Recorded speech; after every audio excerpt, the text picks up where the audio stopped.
हाँ जी दोस्तों, हमारा सवाल है pipe A can fill a tank in 6 hour, pipe B can fill the same tank in 18 hours and pipe C can fill the same tank in 9 hours.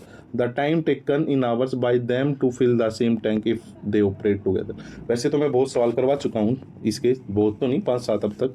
तो बड़ा ही easy सवाल है ये। इसमें आप पाइप मानो, टैंक मानो, आदमी मानो, कुछ मानो। ए एक काम कर लेता है 6 घंटे में, बी वही काम कर लेता है 18 घंटे में, सी वही काम कर लेता है 9 घंटे में। ये हो गया। अब मैंने आपको कहा है ये तो हो गया उसका आवर्स मान लो, डे मान लो, कुछ मान लो। हमें चाहिए टोटल वर्क। हमें क्या चाहिए? Total work. सवाल को करने के लिए हमें चाहिए टोटल वर्क। और मैं कहता हूँ टोटल वर्क हमेशा होता है, क्या होता है, इनका एलसीएम। एलसीएम क्यों लेते हैं? ताकि तीनों से ईजिली कट जाए या डिवाइड हो जाए। तो 6, 18, 9 का कॉमन एलसीएम क्या होगा? लीस्ट कॉमन फैक्टर, ठीक है, तो वो होगा 18 ही।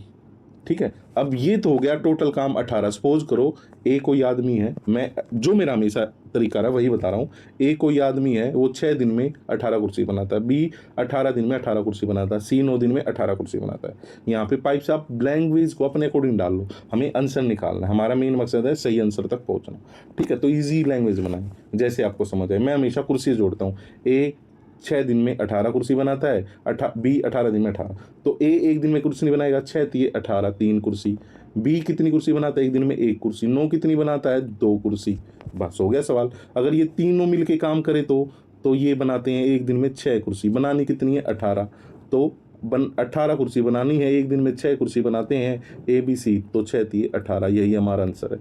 अगर कह देता कि बी और सी अगर मिलके काम करें तो कितना टाइम लेते हैं वो? तो 6 दिन लेते। बस यही है सारा मामला और कुछ नहीं है। इसको ही अल्टरनेट पे कह देता भाई एक दिन बी काम करेगा, एक दिन ए काम करेगा। या जो एक हाई लेवल का सवाल आता थोड़ा लेंथी, एक दिन ए बी काम करेगा, फिर बी सी काम करेगा, फिर ए सी काम करेगा। अब आप बताओ, तो इनका जोड़ लो। ए बी क्या है? 4, बी सी क्या है? 3, ए सी क्या है? 5। बस इसके अकॉर्डिंग काम करवा दो। इन 3 दिन को आप एक दिन मान के चलो, या आप जोड़ते चले जाओ ज़्यादा। ये तो छोटा नंबर 18, तो इसीलिए 4 और 3 7, 7 और 5, इस तरह आप जोड़ो इसको। ठीक है, तो हो जाएगा हमारा सवाल। ठीक है, चलिए, थैंक यू।